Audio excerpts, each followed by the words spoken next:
मैं मायके चली जाऊंगी, तुम देखते रहियो।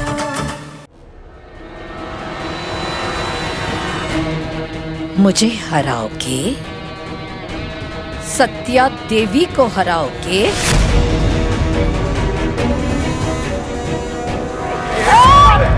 पागल हो गई हो?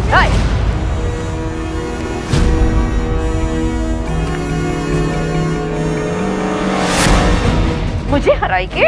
मुझे हराएगी? सत्या देवी क्या कर रही हैं आप?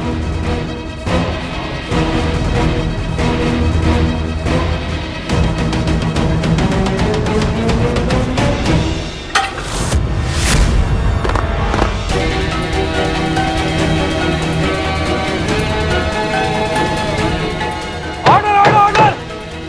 सत्या देवी क्या कर रही हैं आप?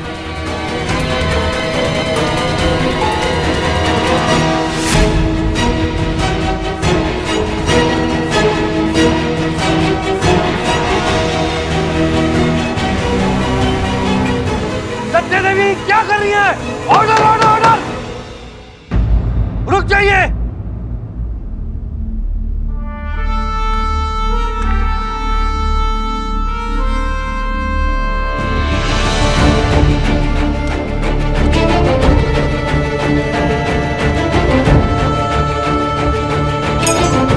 ये क्या बदतमीजी है?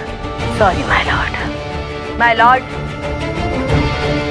आप सबको यही लगा होगा ना कि मुझसे हार बर्दाश्त नहीं हुई, लेकिन इन सब के पीछे एक ही मकसद था। ये जो बेचारे बूढ़े हैं ना, ये कितने चुस्त और दुरुस्त है, ये आप सबको दिखाना था। इनकी मेडिकल रिपोर्ट ये बताती है कि ये 2 कदम नहीं चल सकते, 4 फीट के कटघरे से छलांग मार चुके हैं। और जो दिल की मरीज है, वो तो सबसे तेज भाग रही थी। अब मुझे और कुछ कहने की जरूरत नहीं है माय लॉर्ड। आप लोग भी बैठ जाइए।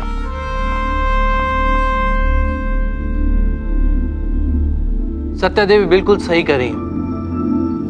बिट्टू सिंह के पेरेंट्स की मेडिकल रिपोर्ट्स नकली है, लिहाजा यह अदालत नेहा सिंह के पक्ष में फैसला सुनाते हुए नेहा सिंह और बिट्टू सिंह के डिवोर्स को मंजूरी देती है।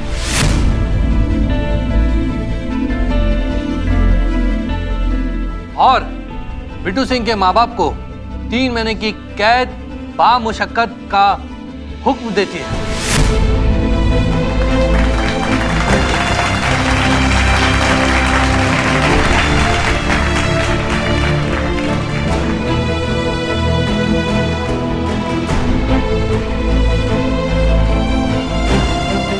लेकिन सत्या देवी, कोर्ट आपको कुछ कहना चाहती है। आपने भले ही इस लड़की को इंसाफ दिलाया है और असली गुनहगारों को पहचानने में इस कोर्ट की मदद की है, लेकिन इसके लिए जो आपने तरीका अपनाया था वो सही नहीं था। The court is adjourned.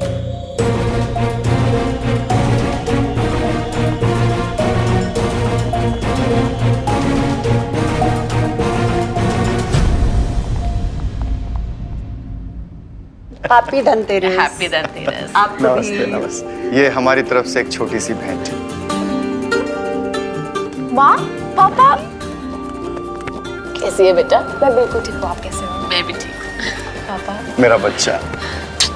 आप सब बैठिए, मैं चाय बना के ले आता हूँ। नहीं माँ, आप बेटी मैं लेकर। अरे नहीं बेटा, तुम्हारे मम्मी पापा आए, कहाँ रोज रोज आते हैं? ठीक है? ठीक है माँ। ये तुम्हारे लिए। तुम्हारी फेवरेट ड्रेस है इसमें। थैंक यू पापा। माँ, जय भाभी की तबीयत कैसी है अब बिल्कुल ठीक है वो। God. अच्छा एक बात बता, आकाश कहीं दिखाई नहीं दे रहे, कहीं बाहर गए क्या?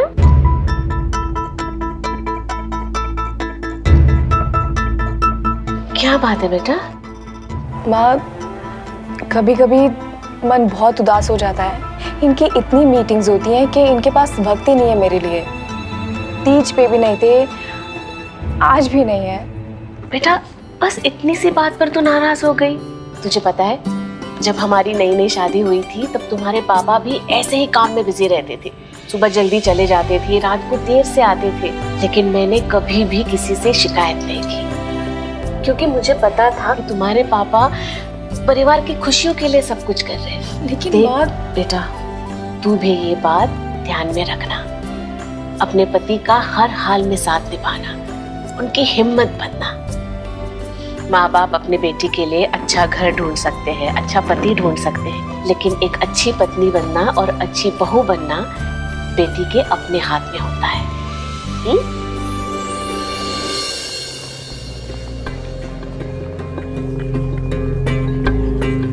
अरे बुआ जी, ये अब तक नहीं आए, मैं देख के आता हूँ। देखा, कमाल की औरत है सत्या देवी, कैसे उस लड़की को बचा लिया। अरे भाई ये तो कुछ भी नहीं है, ये औरत तो कुछ भी कर सकती है। इसने तो अपनी बेटी की शादी भी शर्तों पे करवाई है। क्या कह रहा है? हाँ हाँ, इसी कोर्ट में मेरे सामने।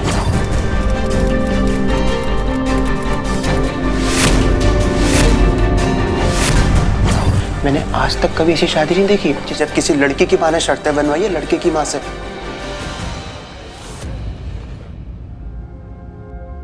ये बुआ जी कहाँ रह गई, आई नहीं अब तक? बहू, कोर्ट के कामों में देरी हो जाती है, वो आती होंगी। हम औरत के हिसाब से पूजा शुरू करते हैं। जी पिताजी।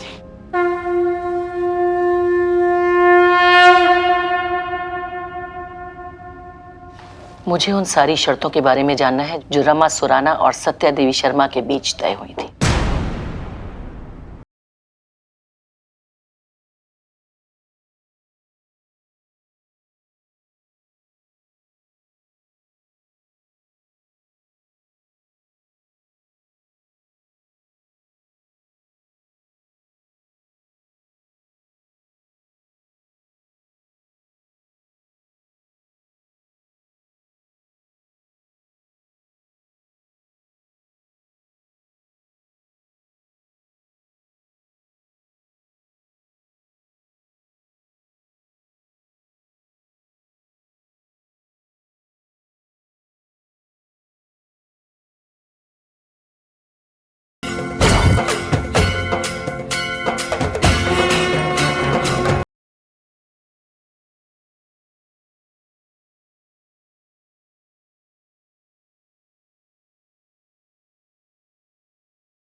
जिस घर में सच को छुपाया जाए उस घर में भगवान को याद नहीं करना चाहिए।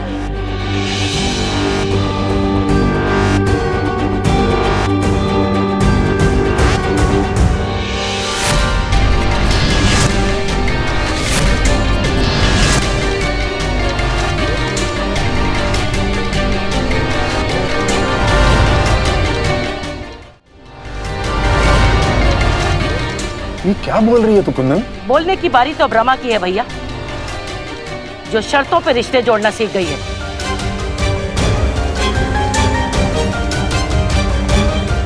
ये क्या बोल रही है तू? कैसी शर्तें? कौन सी शर्तें? जया और समर की शादी शर्तों पे हुई है।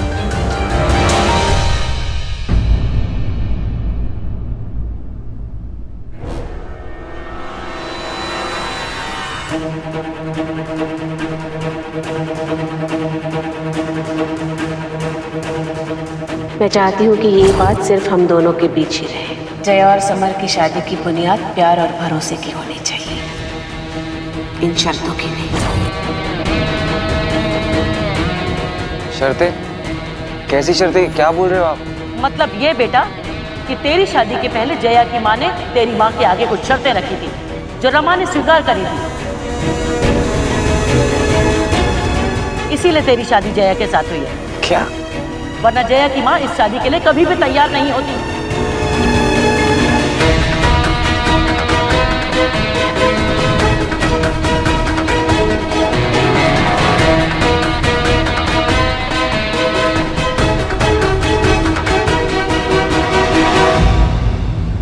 बुआ जी, कौन सी शर्तों की बातें कर रही हो? ऐसी शर्तें जिनके बारे में कभी कोई सोच भी नहीं सकता। 7 वचनों जैसी 7 शर्तें।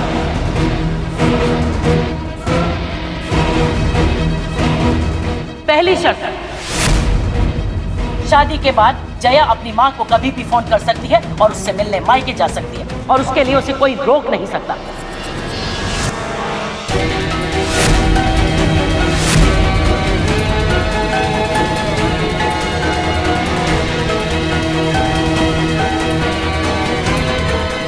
दूसरी शर्त, अगर जया काम करेगी तो अपनी कमाई खुद अपने पास रखेगी, ससुराल वालों को कुछ नहीं देगी।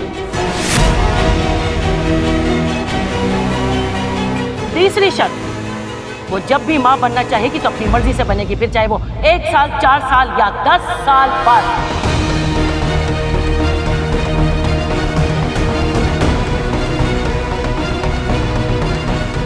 और तो और, अगर शादी के बाद जया और समर अलग होते हैं तो सुराना परिवार की जायदाद का आधा हिस्सा जया को जाएगा।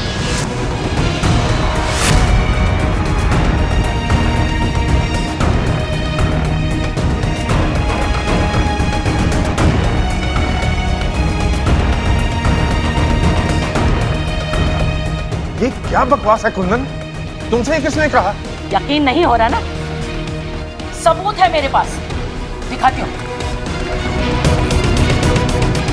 ये है वो कॉन्ट्रैक्ट जिसमें सारी शर्तें लिखी हुई हैं।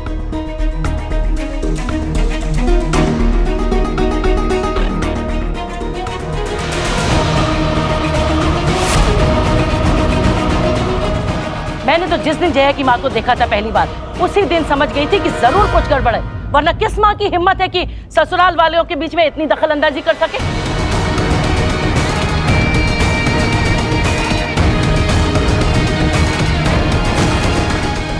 बोलो, बोलते क्यों नहीं?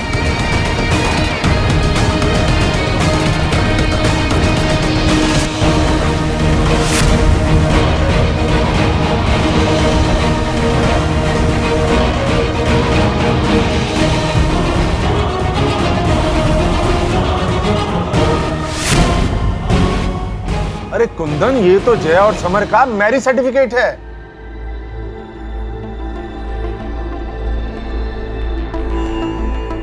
Marriage certificate? हाँ, देखो। ये कैसे हो सकता है?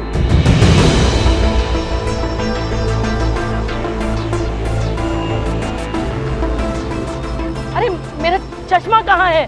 बुआ जी, हम सबने देखा है ये जया और समर का मैरिज सर्टिफिकेट ही। अब बुआ जी, आपको कोई गलतफहमी हुई होगी, ये मैरिज सर्टिफिकेट ही है।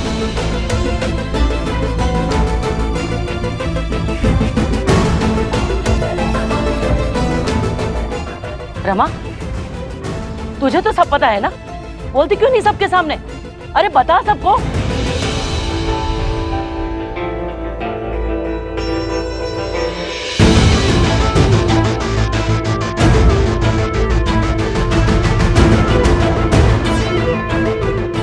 वो बस कुंदन, त्योहार के दिन तू ऐसा क्यों कर रही है? अरे किसने तेरे दिमाग में ये कॉन्ट्रैक्ट वगैरह वाली बात डाली? जया समर का मैरिज सर्टिफिकेट है ये। अरे 4 दिन के लिए यहाँ आई है, ऐसा क्यों कर रही है तू? बच्चों, इनकी तरफ से मैं तुमसे माफी मांगता हूं। नहीं नहीं दादाजी, आप हाथ मत जोड़िए प्लीज। आप माफी मत मांगिए दादाजी। लगता है बुआ जी को कोई गलतफहमी हो गई है, इसलिए वो ये सब बोल रही है, वरना वो भी ऐसा कभी नहीं बोलती। इसकी गलतफहमी की वजह से घर का माहौल खराब हो गया। पिताजी रहने दीजिए ना, आज बहुत ही शुभ दिन है, हम सब माहौल को खराब नहीं होने देंगे। चलिए सब मिलकर दिया जलाते हैं। आओ चलो, आ जाओ सब, आओ चलो। जया तू चल मेरे साथ रसोई में।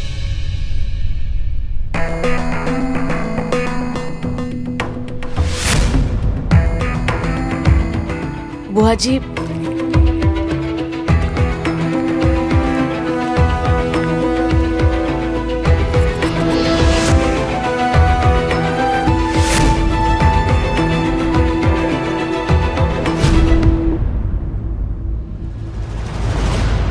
भाभी जी, मुझे उन सारी शर्तों के बारे में जानना है जो रमा सुराना और सत्या देवी शर्मा के बीच तय हुई।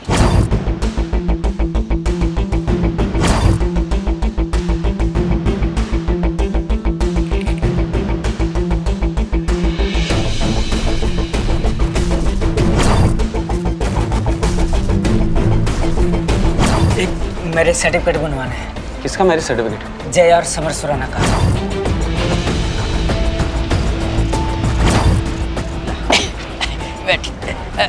ओहो, अरे बुआ जी, ला फाइल मेरे को ये ले पकड़। बैठिए आप, बैठिए बैठिए अंदर बैठिए। ओहो लल्लन, एक फाइल भी नहीं समझ रही तुझसे। अरे बुआ जी, आपको देखते ही हाथ पैर कांपने लग जाते हैं मेरे। उस कॉन्ट्रैक्ट में क्या सही था क्या गलत, ये तो मुझे नहीं पता भाभी जी, लेकिन आपने जो भी फैसला लिया है सोच समझकर ही लिया होगा, इसलिए हमने वो पेपर बदल दिए। बुआ जी क्या है? आप जरा मेरे साथ चलिए। कहाँ?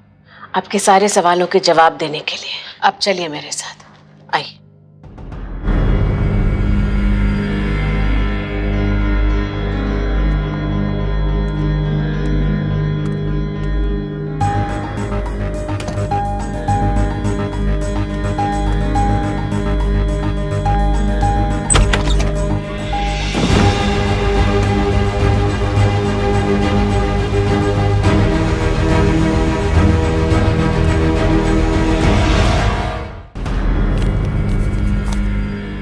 बुआ जी, नीचे आपने जो कुछ भी कहा वो सच है। ये है वो कॉन्ट्रैक्ट के पेपर्स।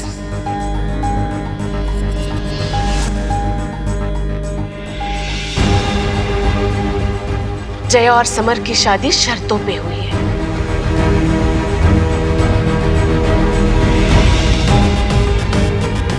वो शर्तें जो जया की मां ने रखी थी और मैंने मानी थी। नीचे मैं इसलिए चुप बैठी क्योंकि मुझे जया और समर का रिश्ता बहुत प्यारा है।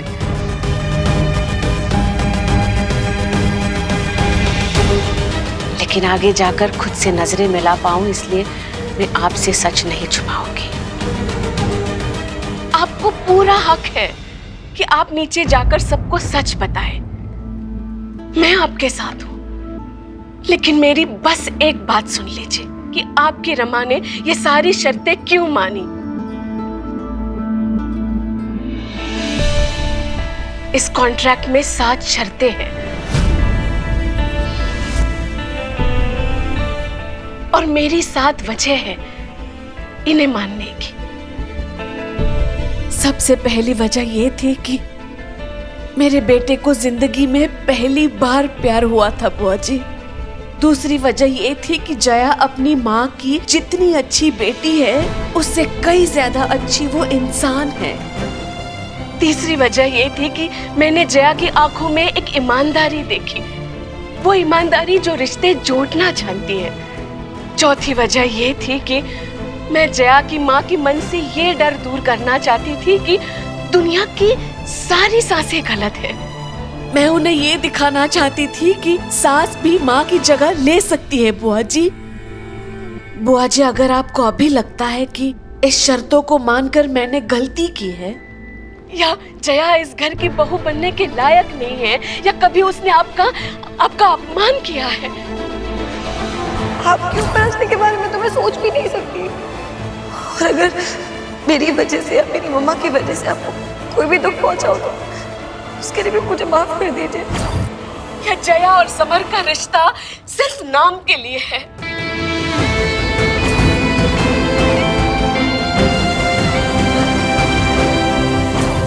आप मेरे साथ चलिए और सबको सच बता दीजिए बुआ जी, मैं आपके साथ हूँ। आप चलिए मेरे साथ।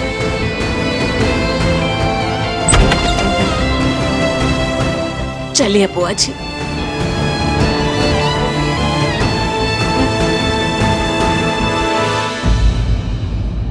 एक बार पाप कर चुकी रमा, अब दूसरी बार मुझसे पाप मत करवा। आग लगे इसकी सारी शर्तों को मैंने ही जया और तुझको समझने में भूल कर दी, तो मुझे माफ कर दे। ये क्या कर रही है आप बुआ जी? दरअसल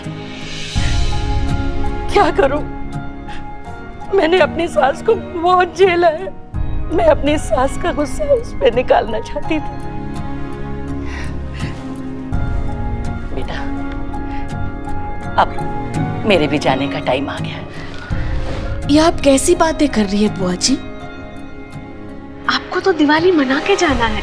इतने दिन तुम लोगों के साथ रही, मेरा तो हर दिन दिवाली था। बेटा, इन कागजों को ना अब कहीं छुपा के रख दे। मैं नहीं चाहती कि ये हमारे बच्चों की खुशियों में आड़े आए। मुझे माफ कर दे बेटा। बुआ जी,